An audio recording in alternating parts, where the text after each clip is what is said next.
Good morning. Susanna, thank you. That was delightful.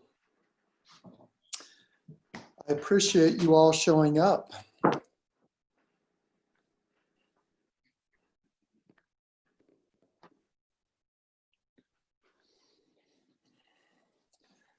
So, FuGen, who are you? Really? FuGen, why are you still here anyway? FuGen, what do you stand for? FuGen, how do you actually live your life?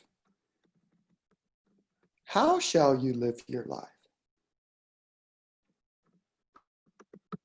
How much is enough?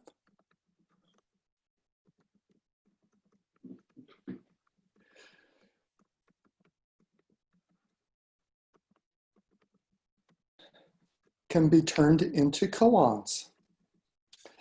I don't know about you all, but for the first two acts of my life, the first act, it was mostly the question, so Tommy and Tom and Thomas, what's your name and what do you do for a living? And then the second act of my life, from about 30 to 60, not what is your name, but how do you feel? No, what you're feeling right there isn't what you look like you're feeling. Can you actually recognize the difference between fear and anger and shame? How about joy? How about sadness? Can you actually recognize that at will and then respond according to the information? Because if you can greatly clarify and simplify your life. What's the current neuro research say? Something about the average 21st century American will go through 60 to 70,000 thoughts a day. But if you can slow it way down and refocus the question, how do I actually feel? You can really get to 4 or 5 key feelings from the inside that is nature's way of giving you information. When I'm sad, what have I lost? When I'm mad, what's been violated anyway?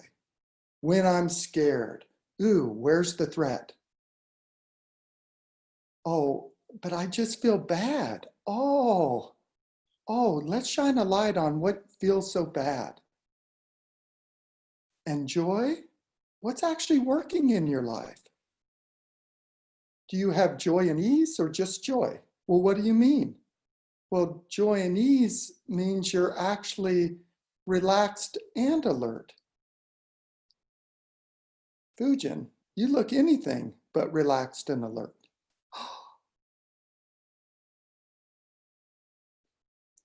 Now in Zen,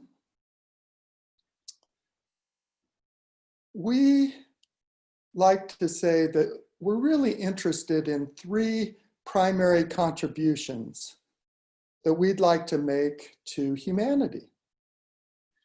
One is a meditation practice. We'll help support you any way we can to help you to just sink in, sit down, and shut up. And go deeper and deeper until you know at the core of your being who you are, really. So you can count on us to help you with a meditation practice if that's what you so choose. We also like to do these things called koans, these enigmatic questions that are designed to point to a deeper truth, a deeper spiritual truth within you.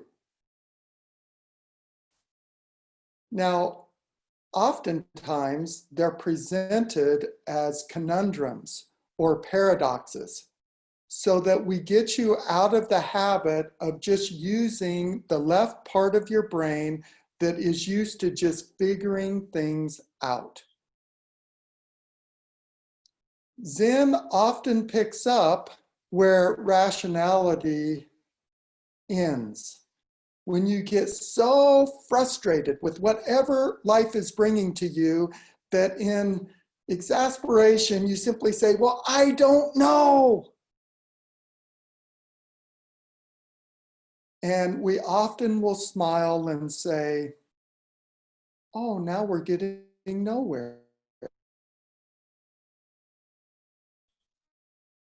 Now, can you shift that to now here? That's the shift. Nowhere to now here. And then with any luck, you'll start to turn and face anything and everything that comes into your life. You no longer allow yourself to turn away until you get to sacred laughter. As Junpo says, you finally get the joke and your sense of humor returns. But you must go through your angst. That angst will come from thoughts or feelings or sensations, projections, anything that keeps you from clearly perceiving so that deep down you just know what to do.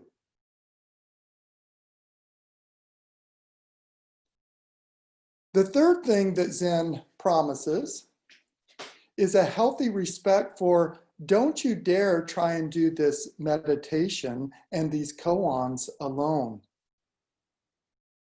It's not only unnatural, but it's not necessary. This culture that many of us grew up in here in the US about, oh, you must be fiercely independent, do things on your own.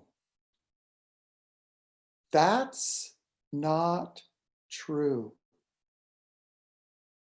It cannot be true.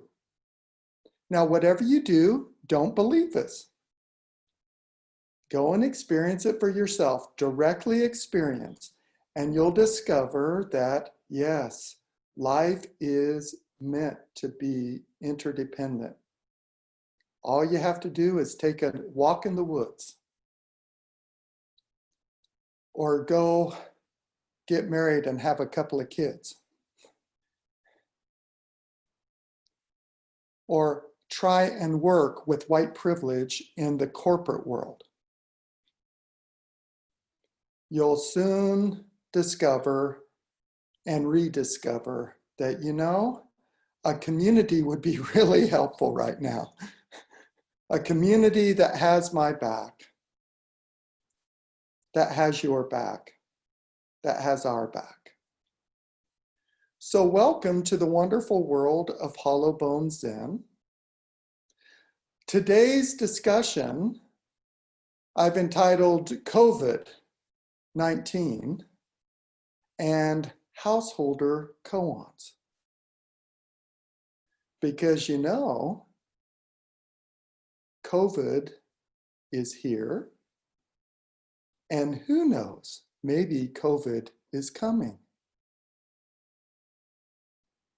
And what can we do as a Zen community to support one another as we make these difficult decisions about just fundamental questions in our life.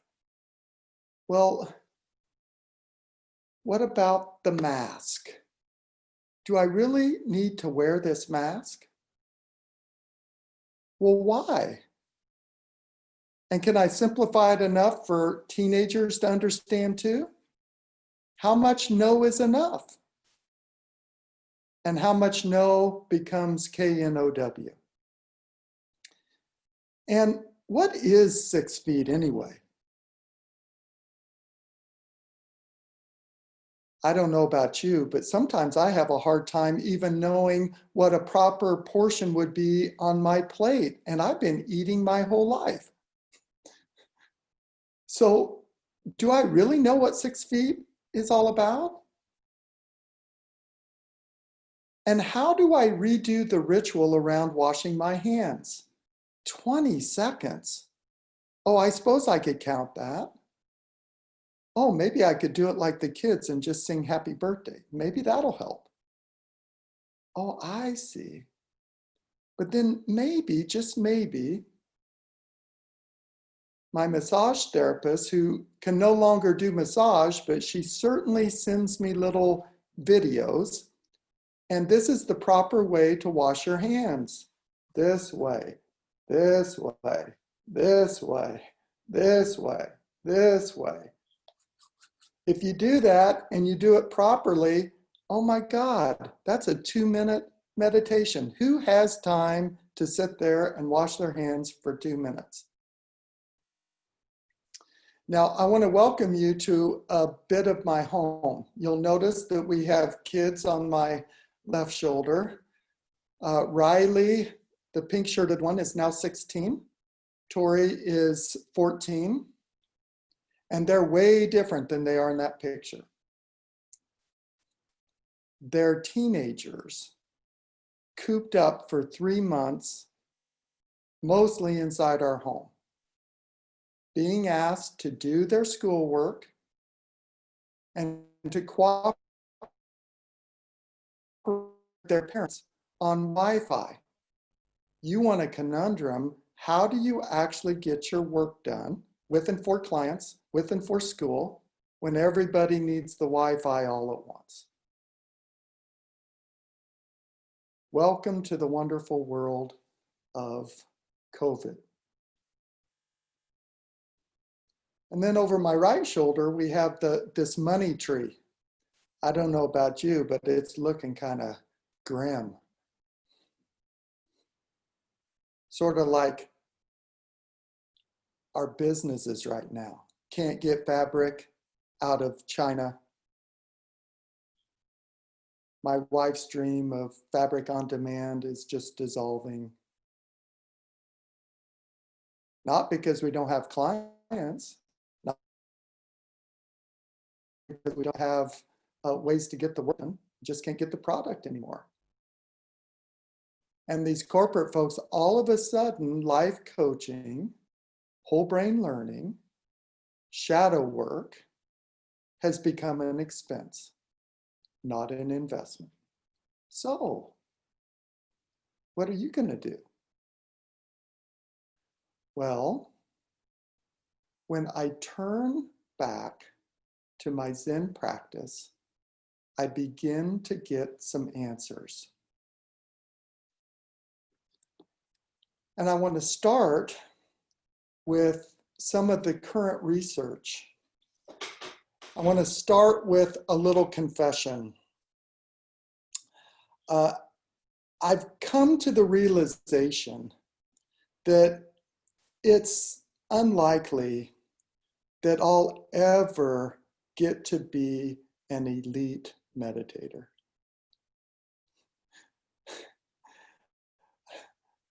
I'm good, but to be elite, oh my goodness, that would take a whole lot more. And to give a little context, Daniel Goleman, who's one of my heroes because he scientifically studies mindfulness practices, and him and Richard Davidson, their latest book is called Altered Traits. And they gave me a little hope when I suddenly turned in the mirror and said, you know, I don't know if I actually have time to get all this meditation in and try and raise this family and earn a livelihood and take care of my dad who's got onset dementia. Wow, there's only so much during the day. And the current research says this: well, if you're a beginning level meditator, those who've practiced even a couple of weeks, you can hope to experience three things. The research bears this out. You're going to have better focus. You're going to have less mind wandering, and you're going to have improved working memory. Now, in my line of work, I constantly have to come to them, not from the Zen tradition that says, just trust us. We've got 2,600 years under our belt. They're like, no, prove it.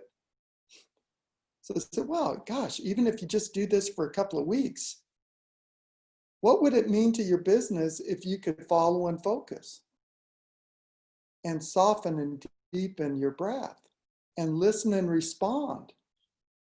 What would that do? And then they get more into priest and Roshi territory and say, okay, long-term meditators, and they're defining that as those who have over 1,000 hours of practice can experience the other three benefits plus these four. You'll have lower reactivity to stress. Why? Because you'll move with deeper presence and you'll take things less personally. You'll strengthen your prefrontal cortex that actually helps you manage that stress in the first place. It's right here. But the key is from here to here. Oh, wait a minute. I think Junpo taught me something about that. But let's see. You'll have a greater ease with sustaining your attention. It won't be so much, back to the breath, FuGen, back to the breath. You're lost in thought, you're lost in feeling, you're lost in sensation. There's so much disease inside of you. No, if you just sit and do the practice, this will ease.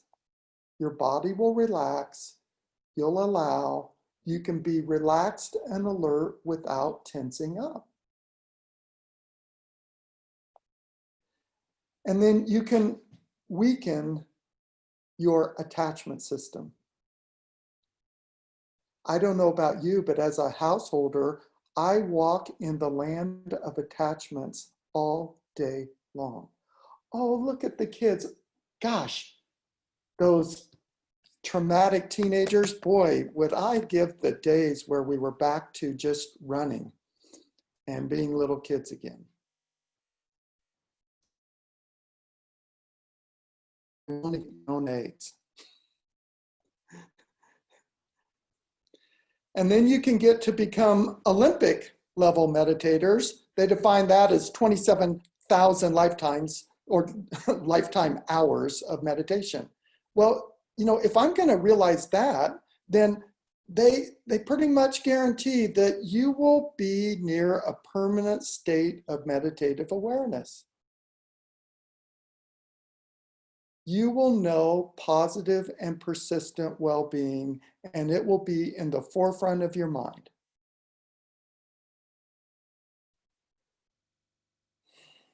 But you know, that comes at a price. If you're going to do 27,000 lifetime hours, well, what else are you going to do?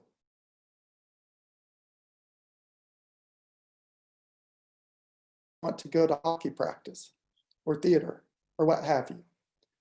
So I want to encourage all of us that are householders to go ahead and focus on getting a standard practice. 30 minutes a day is perfectly sufficient to start.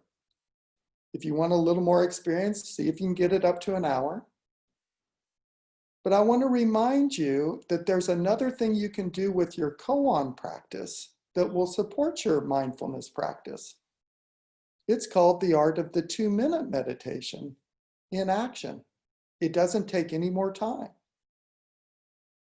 And what you do is 3 things.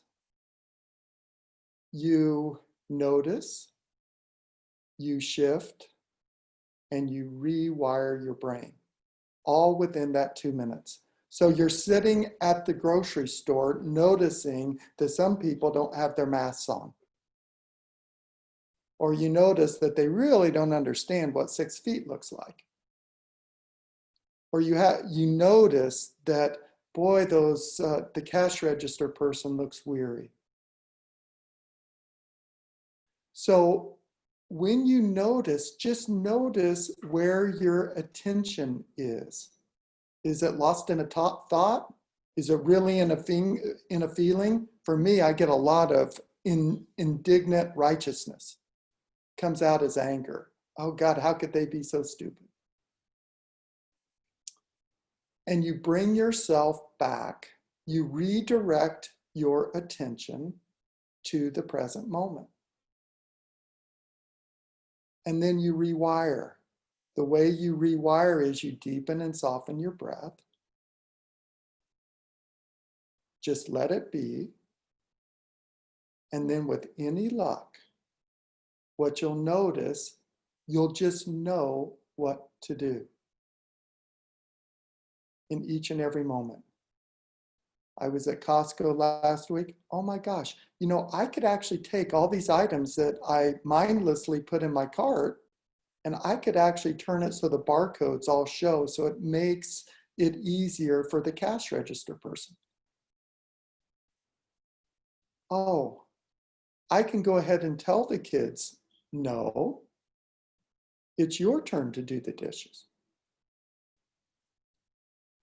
So I don't know about you, but these koan questions allow you, it's a different approach. Rather than try and figure it out, you're trying to close the gap with your meditation practice from myself to thyself. Close that gap.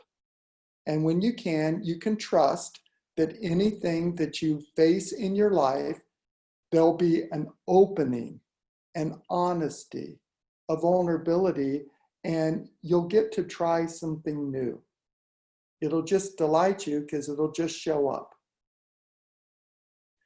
But whatever you do, don't believe me.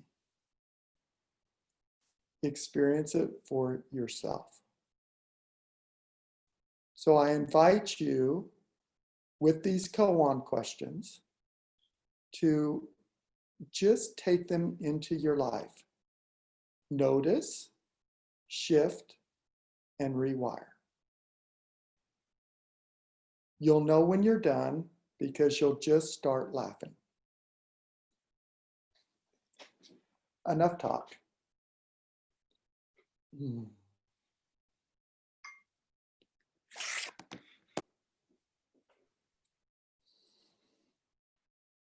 FuGen.